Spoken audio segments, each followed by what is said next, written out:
Olá, tudo bem com você que nos acompanha toda semana no canal O Que Rola na Geronto? Estamos aqui mais uma semana, boa semana, para discutir assuntos que dizem respeito à velhice, ao envelhecimento, à gerontologia, à longevidade, e certamente são assuntos que interessam a todos nós que somos pessoas idosas, somos profissionais que trabalham com a causa, com a família, né? Hoje eu e Sérgio estamos aqui, Eda e Carlos não podem comparecer à nossa gravação, mas eu vou passar logo em seguida a apresentação do nosso convidado de hoje. O nosso convidado é Otaviano Toshiaki Uwada.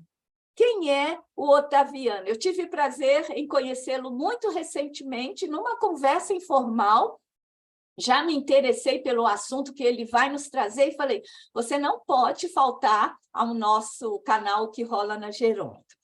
Bom, o Otaviano é delegado de polícia, portanto, da Polícia Civil do Estado de São Paulo.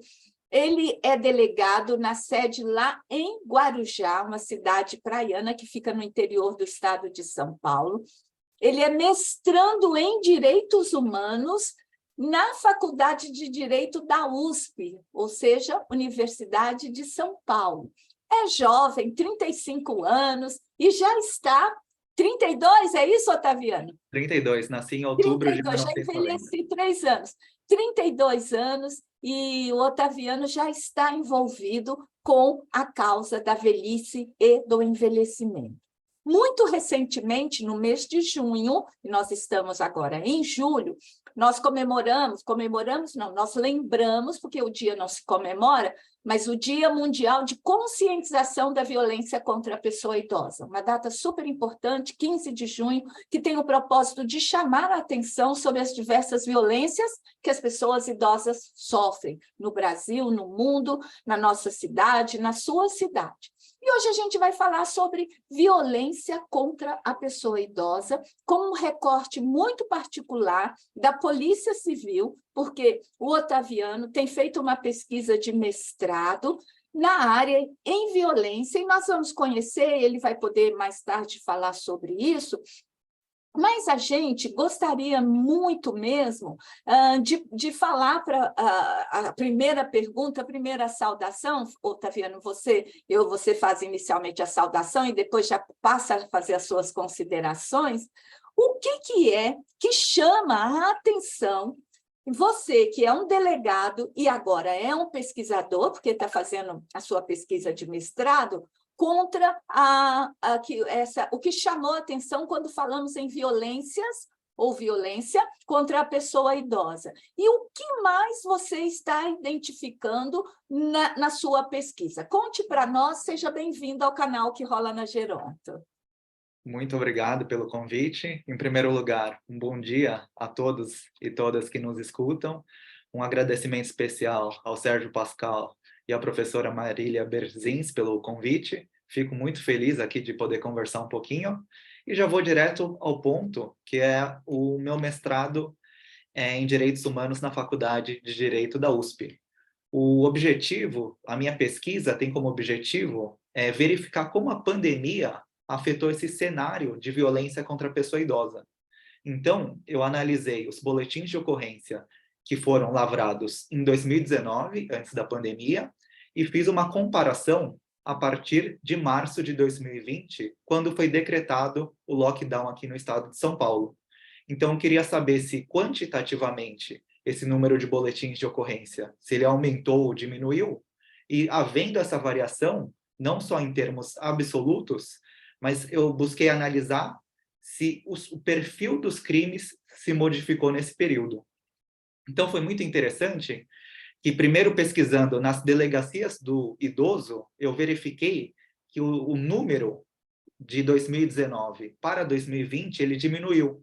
Isso é um reflexo do próprio isolamento e do fato das pessoas não saírem de casa. Todas as pessoas, principalmente os idosos, mal saíam de casa para ir no supermercado, numa farmácia. Muito menos para ir para uma delegacia de polícia cheio de pessoas, lavrar um boletim de ocorrência. Aí eu também tive a curiosidade de analisar o que aconteceu nos dados da delegacia eletrônica. E, para mim, foi um susto muito grande que, ao contrário das delegacias físicas, né, as delegacias de polícia que existem aqui no estado de São Paulo, o número ele aumentou muito. Ele partiu de 32 mil no período de 2019 e chegou até 60 mil e indo até o patamar de 90 mil agora em 2023. Então, foi possível ver que houve um crescimento vertiginoso do número de boletins de ocorrências registrados aqui no estado. Todos esses boletins que eu falo com vítimas idosas. Além de ver que houve esse número muito grande, e aqui eu faço um paralelo que é interessante em relação ao Disque 100, que é um mecanismo do Ministério dos Direitos Humanos no âmbito do Brasil inteiro. É muito interessante que no ano de 2022, por exemplo, no Brasil inteiro, houve 90 mil denúncias. No estado de São Paulo foram 27 mil. O número de boletins de ocorrência na delegacia eletrônica foi de 104 mil. Então, a gente vê que a Polícia Civil tem um número de dados e um número estatístico muito grande a ser complementado com outros mecanismos de denúncia existentes. E esses 104 mil boletins de ocorrência, quais crimes são praticados? Porque não adianta a gente só saber que aumentou. É necessário verificar quais crimes são os mais recorrentes. Então, eu consegui analisar e verificar que o crime que mais cresceu foi o crime de estelionato, seguido do furto e do roubo. Ou seja, na Polícia Civil, as denúncias são predominantemente feitas sobre crimes patrimoniais, essa violência patrimonial contra a pessoa idosa. Otaviano, eu acho que era interessante, às vezes a gente fala que roubo é tudo e não sabe a diferença entre roubo e furto. Seria bom você definir para nós, e eu acho que você chama a atenção, não é?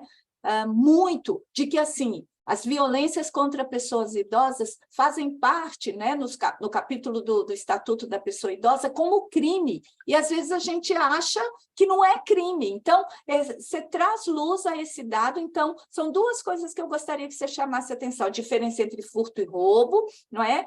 E também define estelionato, porque eu acho que a gente fala que acha que estelionato é só pegar o cheque do outro. Fala para nós os conceitos dessas três causas principais que os idosos sofrem, por favor. Então, eu vou começar pelo menos frequente e até o mais comum. O roubo para ser bem técnico, é a subtração mediante violência ou grave ameaça a uma coisa alheia móvel. Agora, de um modo geral, é o caso em que a pessoa, para pegar um objeto da vítima, se vale de uma violência ou da grave ameaça. A pessoa está com a mão armada ou ela mesmo empurra a vítima e, por meio dessa violência ou dessa ameaça que ela realiza, isso que possibilita a subtração. É diferente do furto, porque no furto, a pessoa tão somente subtrai o bem. Um exemplo típico é a situação muito comum que os idosos, não somente os idosos, mas qualquer pessoa, está andando na calçada com seu celular e passa alguém de bicicleta, pega o celular sem tocar na vítima, sem ameaçá-la e leva o bem embora. A diferença básica entre o furto e o roubo é o uso da violência ou grave ameaça. É claro, o furto tem uma pena menor e o roubo, por ter essa maior reprovabilidade, tem uma pena mais agravada. Esses dois delitos, eles se diferenciam do estelionato, porque no estelionato é utilizado de um ardil, uma forma de enganar a pessoa. Então, geralmente, no estelionato, é uma diferenciação que a gente utiliza muito. No estelionato, é a própria vítima que acaba entregando o bem ao criminoso por ter sido enganada. No furto, não. O próprio criminoso vai lá e retira o bem da esfera de vigilância do proprietário. Então, só fazendo uma síntese, agora você me ajuda se eu captei as suas informações. Você está nos chamando a atenção que houve um aumento significativo de boletins nesse período, representando que há um aumento desses delitos, e você me corrige se eu não estou falando a palavra, se eu estou falando delito como correto, em que você aparece estelionato, certo? Em primeiro Furto lugar, e roubo. É isso, a perfeito. sequência é essa, não é? E isso chama atenção, eu posso imaginar que as pessoas idosas estão mais atentas e também que acontece mais. Estou certa nessa interpretação? Exatamente, tem que ficar atento que, principalmente quanto ao estelionato, que ultrapassa os 50% do total de todas as ocorrências registradas, é o crime mais comum. Otaviano, Sim, Sérgio Pascoal, seja bem-vindo, um prazer te conhecer. muito E obrigado. também estou muito satisfeito por saber, né, que dentro da Polícia Civil há pessoas, né, com uma mentalidade como a sua, né, trabalhando até em defesa dos direitos humanos dos idosos. É algo muito animador. Então, parabéns, seja bem-vindo e queria te agradecer por estar aqui no canal com a gente. Esse seu corte sobre a questão da violência contra a pessoa idosa é um corte muito importante no assunto, porque não é muito comentado em geral, né? Quando a gente fala em violência, fala da família, a questão que é muito importante, evidente, mas você está trazendo um recorte. Quando eu falo corte ou recorte do problema, numa outra visão, e agora numa visão, inclusive, dos crimes que chegam a serem denunciados na polícia. Isto é algo novo e muito importante da gente entender. E até por conta disso, você já citou quais são os crimes mais comuns, as violências mais comuns contra os idosos. Eu queria te perguntar como é que a Polícia Civil, né, atua ou pode atuar, se você acha que ainda é preciso atuar mais, como é que ela atua ou pode atuar para proteger, então, os idosos que em situação de violência, né? E você já está citando crimes aí que são, às vezes, terríveis, né? Por exemplo, como o roubo, tá? Ou estelionato também, tem gente que perde um monte de coisa no estelionato, entrega para o bandido, como você disse. Então, como que a Polícia Civil pode proteger os idosos, né, em situação de violência, o que vai ajudar muito a diminuir a violência contra as pessoas idosas? Claro, é muito interessante isso.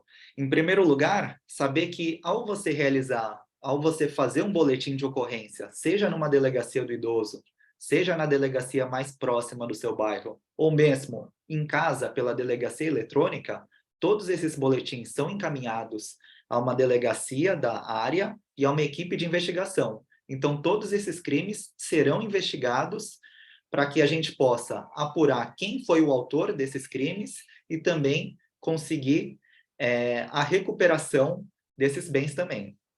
Um outro ponto que eu acho muito interessante e deve ser mais divulgado é a possibilidade de medidas protetivas em relação à pessoa idosa. Esse é um tema que ele é pouco estudado pelos operadores do direito e eu acho que é necessário uma maior conscientização, porque a gente vê como a questão das medidas protetivas ajudou as mulheres em situação de violência doméstica e familiar. Então, tem muitos idosos que não procuram a polícia porque não querem ver o agressor preso. E a gente sabe que, na maioria das vezes, que uma pessoa idosa sofre uma agressão é pelo cuidador, pelo próprio filho, neto, é algum parente próximo ou alguém mesmo da qual a pessoa idosa depende para os seus cuidados, e ela não quer ver aquela pessoa presa. A medida protetiva pode surgir, pode ser utilizada como forma de proteger a pessoa durante um período específico da violência que ela está sofrendo, evitando o encarceramento do agressor. Então, existe uma previsão no Estatuto do Idoso que é possível o deferimento de medidas protetivas. Só que lá no Estatuto do Idoso, esse rol, ele é muito, digamos, tímido, assim. Não há previsões específicas como há na Lei Maria da Penha. Então, por falta dessa previsão mais específica, acaba sendo um instituto pouco utilizado. Mas eu acredito que com a conscientização e o maior pedido e, consequentemente, a maior visibilidade desse tipo de situação, é possível que cada vez mais os idosos possam ser beneficiados com esse tipo de medida. Mas, Otaviano, é Sim, muito importante, para quem não é da área do direito ou da polícia, sim, entender na prática. Dê sim. um exemplo prático de uma medida protetiva que pode ser feita. Como é que Medida protetiva. funciona na prática? Por exemplo, tem uma situação que infelizmente é muito comum. O idoso, ele tem um neto que é usuário de drogas. E o neto, ele acaba por subtrair bens da pessoa idosa, acaba pedindo dinheiro para comprar uma maconha, por exemplo. Às vezes o idoso não dá, ele não se importa, ele vai lá e pega da carteira. Às vezes ele sabe a senha do cartão e utiliza, sabe onde guarda o dinheiro, ou mesmo, e quando o idoso se nega, às vezes ele xinga, e às vezes parte até para uma violência física.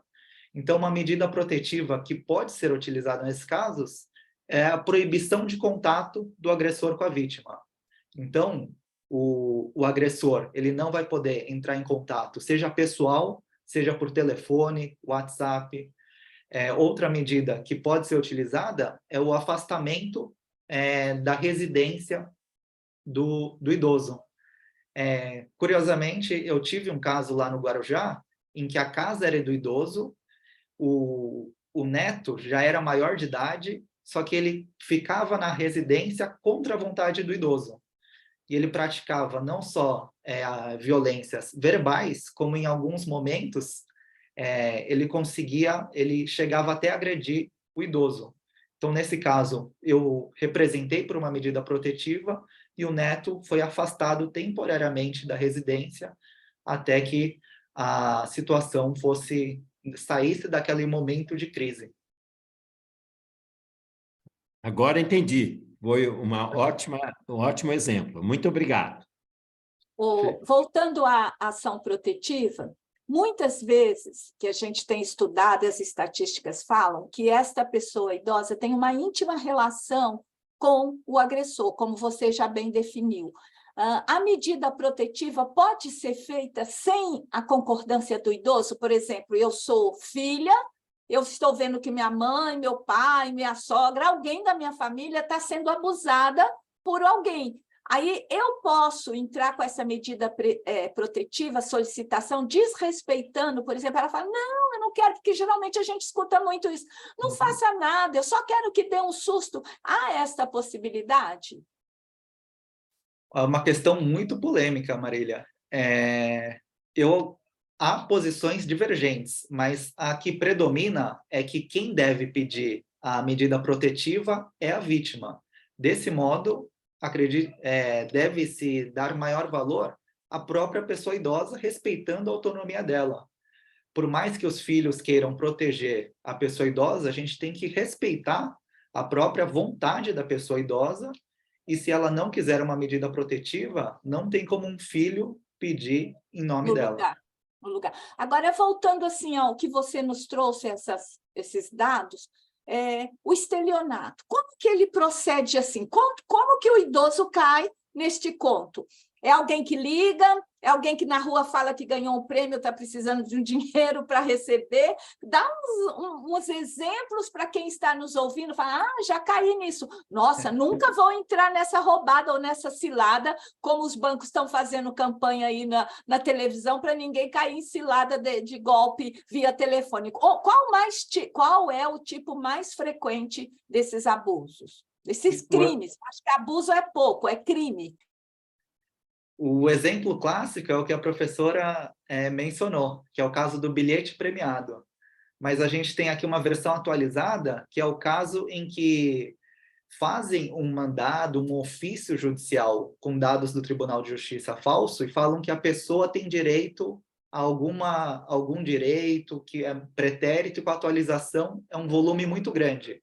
Conseguem convencer, mandam foto do mandado judicial, do depósito realizado, e conversando com a pessoa, eles chegam até o momento em que eles falam, olha, você está para receber 80 mil, só que as custas são 3 mil reais aqui. É só você fazer o pagamento dessas custas, a gente processa e a gente já libera esse valor aqui dos 80 mil reais.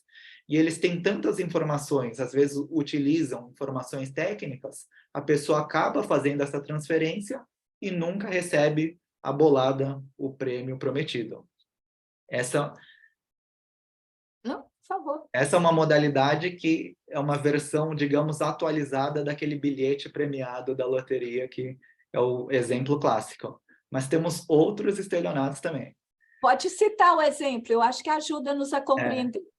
Foi muito comum, não somente contra as pessoas idosas, mas contra toda a sociedade paulista e também brasileira, o golpe do WhatsApp, na qual as pessoas conseguem a foto de uma pessoa conhecida, de um filho, de um amigo próximo, narram uma situação pelo WhatsApp de uma emergência que quebrou o carro, precisa pagar um boleto que vai vencer, fazer uma transferência, e como a foto é a mesma, a pessoa acaba realizando o pagamento desse boleto, fazendo uma transferência para um terceiro para ajudar o filho, o neto, e quando conversa pessoalmente, só então percebe que caiu num golpe e não estava conversando pelo WhatsApp com o próprio filho, e sim com o estelionatário. Essa foi uma modalidade que fez muitas vítimas e continua fazendo. Outro golpe muito comum contra os idosos é o golpe no caixa eletrônico, que tem duas variações. A primeira é aquela na qual a pessoa fica lá na agência bancária, uniformizada ou atuando como se fosse um funcionário do banco. Então, a pessoa idosa vai lá fazer um saque, uma consulta no saque eletrônico, e essa pessoa ela ajuda a pessoa, só que nisso ela consegue ver a senha do idoso e, às vezes, até trocar o cartão. Então, a pessoa acha que está sendo ajudada por um funcionário de estabelecimento bancário, mas aquela pessoa nada tem a ver com o banco. Uma variação dessa é aquela na qual o idoso faz um saque num caixa eletrônico e o estelionatário fica no caixa ao lado. Nisso, ele cria uma distração na pessoa idosa e fala que está bloqueado, que o cartão ficou preso, e nesse momento ele consegue trocar os cartões e, com posse do cartão da vítima, ele consegue fazer compras por aproximação, e das vezes que ele ficou olhando a senha, ele consegue fazer até compras utilizando a senha do idoso. Um outro caso, só para complementar que esse daqui é bom as pessoas ficarem muito atentas, são golpes mais elaborados em que as pessoas já têm os dados de todas as contas bancárias, dados de endereço, dados pessoais da pessoa idosa. Em posse de todos esses dados, eles fazem uma ligação para a pessoa idosa e só pedem para confirmar. Seu nome é esse? RG tal? CPF tal? Data de nascimento? Agência no banco tal? Agência número X? Conta número X? Ela passa uma série de dados que só o estabelecimento bancário teria. A partir disso, ela fala, olha, então a gente confirmou que é você mesmo e a gente viu aqui o nosso setor de fraudes do banco, viu que você fez uma compra de R$7.000 na data de ontem. Foi você que fez? A pessoa prontamente responde, não fui eu. A partir daí o golpe se inicia e é falado para uma pessoa uma série de procedimentos para cancelar essa compra e inutilizar o cartão. Muitas vezes eles têm uma complexidade, um modus operandi bem complexo, eles fazem transferências internas, utilizam a própria música do banco, transferem para várias pessoas para dar todo o sinal de credibilidade, e o idoso acaba colocando a senha. Em muitas modalidades eles falam, agora esse cartão está inutilizado, a gente vai ter que retirar para destruí-lo. E eles enviam um motoboy até a porta da residência do idoso, que entrega o cartão para aquele suposto funcionário do banco. Em posse de todos os dados, eles conseguem fazer empréstimos e utilizar todo o valor que tem na conta da pessoa idosa.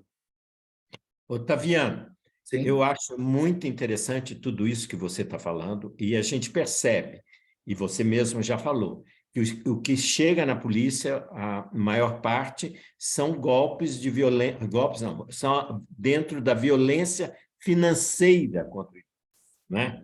Patrimonial financeira. Mas tem outros tipos de violência que também devem aparecer para a polícia, né? E que a gente sabe que são muito valorizados, né? E outras discussões sobre violência contra a pessoa idosa.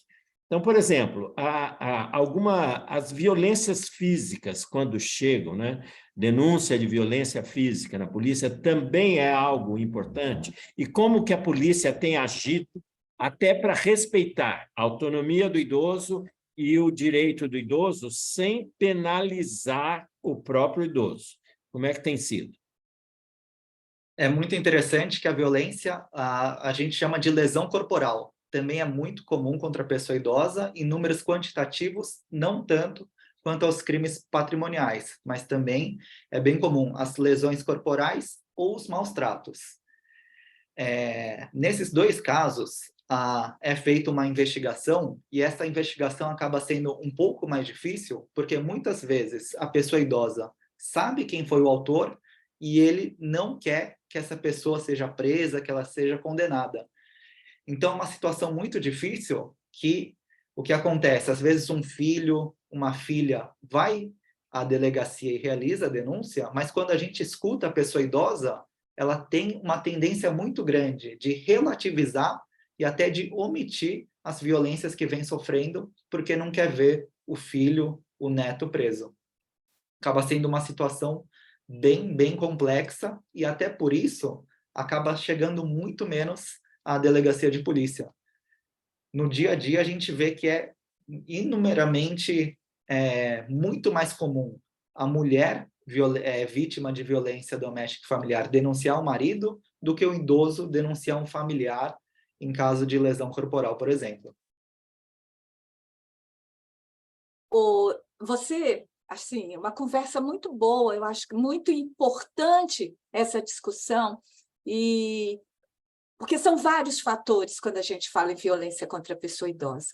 E esse tipo de violência, eu acho que você escancara, dá visibilidade, esse em vez de escancar, eu acho que traz visibilidade, que quando ele tem coragem, mais do que nas outras formas de violência, porque existe o patrimônio. Você nem falou de empréstimo consignado também, que a gente sabe que os idosos são vítimas, porque conseguem, ligam, isso é um fator. O outro é que a gente tem pesquisa que aponta que o empréstimo consignado é mais para terceiros do que para ele, né? E ele vive enrolado 30 meses, passa, depois renova-se o empréstimo. Então, assim, é uma situação extremamente real. Não é? E você chama para esses crimes, que eu penso que a essa altura da nossa conversa, os nossos ouvintes aqui já têm muito claro isso.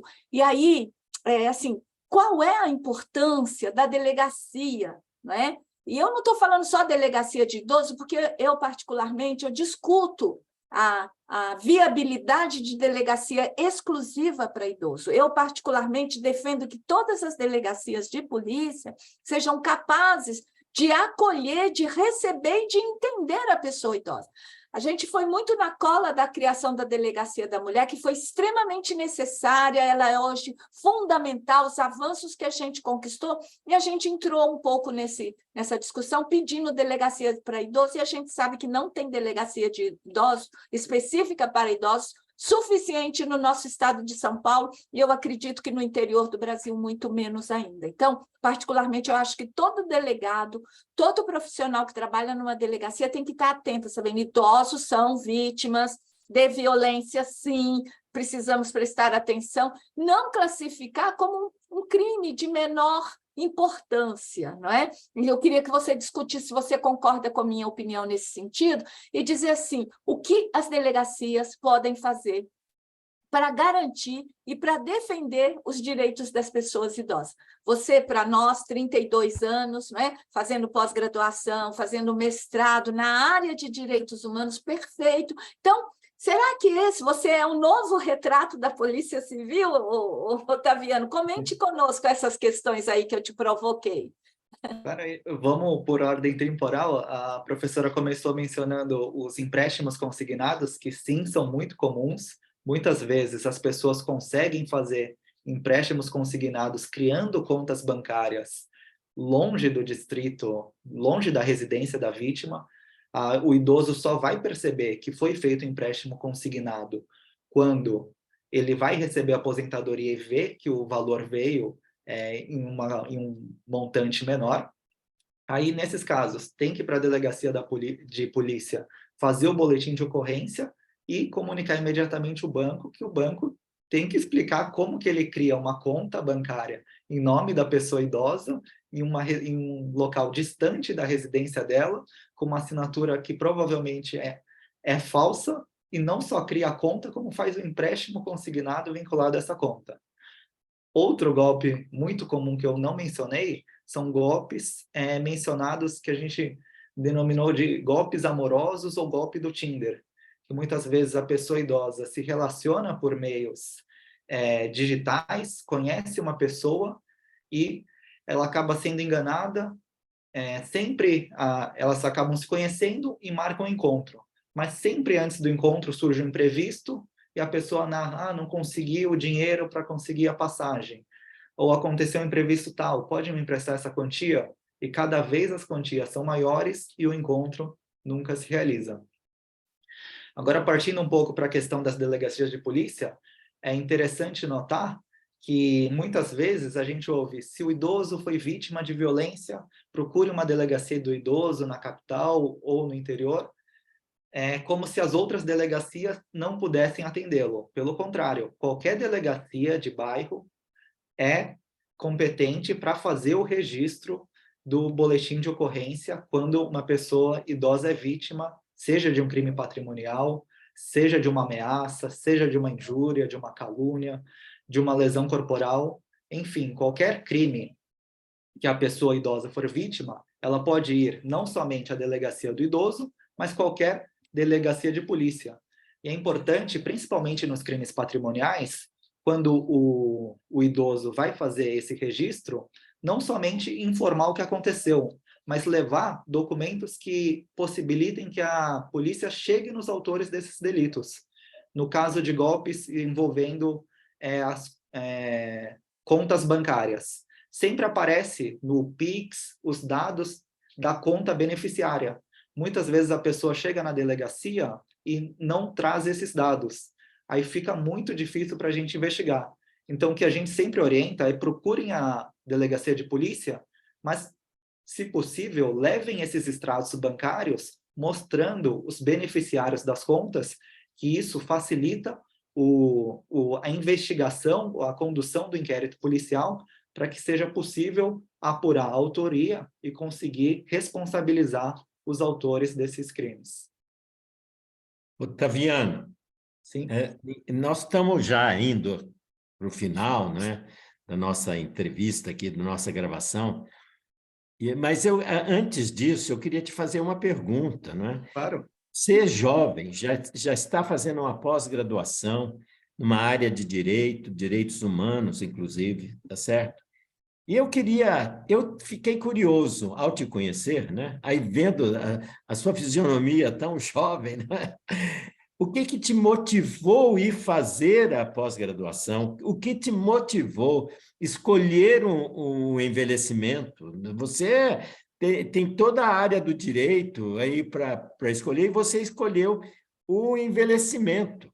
O que te motivou, né, na pós-graduação, ir para a área do envelhecimento, fazer esse mestrado, e por que você trabalha tanto, está escolhendo tanto a questão da violência? Eu vou responder essa pergunta em duas partes. Eu iniciei o mestrado, fiz o processo seletivo para ingresso no mestrado em Direito na Faculdade de Direito da USP no ano de 2020. Então, primeiro, por que o mestrado em Direitos Humanos? Em 2020 também foi o ano que eu me tornei delegado de polícia. Eu acredito que o ano de 2020 foi marcado por dois grandes eventos: a pandemia e o movimento de violência contra a polícia, simbolizado pelo movimento Black Lives Matter nos Estados Unidos, que teve repercussões muito grandes aqui no Brasil. Recentemente, a gente está vendo que a questão se repete na França, e é uma temática que vamos dizer, que se perpetua, assim. Então, eu escolhi o mestrado em Direitos Humanos porque eu acho que uma forma de romper com esse ciclo de violência pessoal, de violência policial, é com o estudo e implementação dos direitos humanos, de uma forma geral, por toda a sociedade, por todo o Estado, mas também por agentes da segurança pública. De um modo bem técnico aqui, a Polícia Civil encontra a previsão constitucional na Constituição Federal, no artigo 144. Faz parte de um título que regulamenta a defesa do Estado e das instituições democráticas. A Polícia Civil e a Militar estão dentro do título que faz parte das instituições que defendem a democracia. Então, a gente não pode perder de vista que os agentes de segurança, eles devem sempre figurar como protetores dos direitos humanos e não, infelizmente, por maus policiais, figurar eventualmente como atores de algum tipo de violência contra a sociedade. Então, é por isso que eu escolhi o mestrado em Direitos Humanos. Dentro dos direitos humanos, eu escolhi realizar a pesquisa dentro da área da violência contra a pessoa idosa por uma questão pessoal. Vamos dizer que, como Boaventura de Souza Santos diz, todo conhecimento é autoconhecimento, no sentido de que toda pesquisa ela é autobiográfica.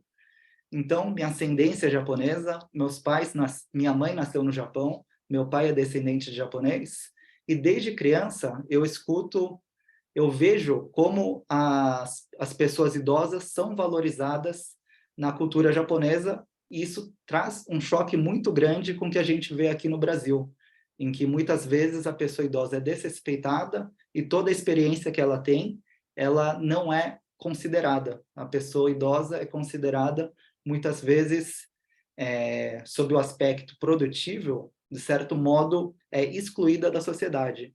Então, esse descompasso atrelado à minha atuação policial, como delegado de polícia, fez eu querer estudar especificamente sobre a violência contra a pessoa idosa, e principalmente como a pandemia afetou essa situação. Muito bom. Só para a gente saber qual é o nome da sua orientadora do mestrado, eu acho, né, interessante Claro, que as com pessoas certeza. também saibam, porque, para quem não sabe, quando se faz uma pesquisa, mestrado, doutorado, não é? A gente precisa de um professor que nos oriente nos caminhos a serem percorridos metodologicamente. Então, só para a gente saber quem é.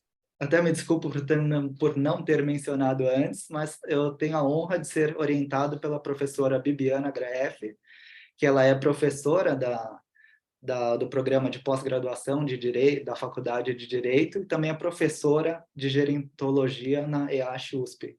Então, além dos dados estatísticos, eu também quero implementar os grupos focais no meu grupo de estudo, e a professora Bibiana, ela é uma referência não só no estudo da gerontologia, como no implemento dos grupos focais nesse tipo de pesquisa. Não, ok. Otaviano, perdão, a gente já está fazendo finalmente, né, concluindo a nossa gravação hoje. Para terminar, eu queria que você falasse o que você sente importante, necessário para quem nos escuta em relação a esses golpes, a esses crimes contra a pessoa idosa. Um conselho, uma dica, fique à vontade. Uma experiência pessoal que eu sinto é que muitas vezes o idoso sente vergonha de ter caído no golpe. Então, muitas vezes ele não quer ir para uma delegacia falar que caiu nesse golpe, que ele acabou perdendo tal dinheiro. É importante ter ciência que não só a pessoa idosa, mas qualquer pessoa cai nesses tipos de golpe. É muito comum, os estelionatários estão se profissionalizando cada vez mais. Então, se você foi vítima desse tipo de atuação, não sinta qualquer tipo de constrangimento e vá a uma delegacia de polícia denunciar o caso para que seja possível realizar uma investigação e a responsabilização desses autores. Além disso, se você não quiser ir para uma delegacia de polícia, muita gente não sabe, mas você pode, da sua casa, fazer um boletim de ocorrência eletrônico. É só pesquisar no Google, Delegacia Eletrônica SP, que você já vai ver de uma forma muito fácil como você consegue fazer esse registro da sua casa, do seu celular, é só ter o acesso à internet. Muito obrigado pela sua participação, suas informações. Sérgio, pode falar. Não, Marília, antes de fazer o término, o fechamento, eu queria parabenizar o Otaviano. Eu fiquei muito satisfeito, até muito feliz pelas explicações da motivação que o levou a fazer o mestrado e escolher o envelhecimento. E a gente precisa de mais gente na delegacia de polícia com essa visão que o Otaviano trouxe. Otaviano, gratidão. Quero te dizer muito obrigado por essa escolha. Muito obrigado. É isso, eu fico muito honrado com o convite. Foi uma felicidade imensa poder conversar aqui um pouquinho com vocês e permaneço à disposição para qualquer dúvida ou qualquer outro assunto que tiverem, me coloco aqui à disposição. Muito obrigado mesmo. Sim. Certamente, quando você terminar a pesquisa, a gente quer ver o resultado final e te convida novamente. Eu o conheci, só para vocês saberem, num evento promovido pela Defensoria Pública do Estado de São Paulo, né? E foi assim, ele estava lá aguardando para entrar, eu tinha chegado, começamos uma conversa e pronto. E eu fiz uma palestra inicial, não pude assistir a dele, mas falei, vamos conversar mais sobre o assunto. Então, a minha palavra vai no mesmo sentido do Sérgio, muita gratidão. Desejo muito sucesso para você na pesquisa, no investimento de tempo que a gente faz como pesquisador, porque continuamos a trabalhar e dar conta de toda a produção, e nós precisamos, sim, de pessoas comprometidas com a causa do envelhecimento e, sobretudo, no guarda-chuva dos direitos humanos, porque nos direitos humanos cabe defesa, cabe proteção, cabe provocação, cabe incômodo, e é esse diálogo constante que nós precisamos manter com a sociedade, porque, assim como nós, que já somos pessoas idosas, o canal que rola na Geronto, né, ele defende o envelhecimento digno. Não é justo, não é digno que uma pessoa idosa sofra abuso de qualquer natureza, financeiro, patrimonial, psicológico, sexual, negligência, abandono, esquecimento por parte do Estado, inclusive dizer que o Brasil está perdendo dinheiro investindo em pessoas idosas, como a gente vê por aí. Então, o futuro e o presente do Brasil é a velhice. E que bom que a gente tem o Otaviano, esse delegado de polícia, que já tem um compromisso com a causa do envelhecimento. Porque envelhecer com dignidade é um direito humano fundamental e nós, assim, o defendemos. E você que está conosco, continue sempre, compartilhe, não é? Dê a sua opinião, o balanço é ótimo, toca o sininho aí e passe para frente. Otaviana, a gente conta com você também para ajudar na divulgação do canal que rola na Geronto. Muito obrigada, até a próxima e tudo de bom para nós que defendemos o envelhecimento no Brasil. Até a próxima. Até a próxima, Otaviano. Obrigado, obrigado. Eu que agradeço, uma boa tarde a todos e muito feliz com a participação aqui e parabenizo a iniciativa do canal, que é muito, muito importante para a conscientização desse tipo de violência e também da promoção dos direitos que toda pessoa idosa ela tem que gozar. Obrigada.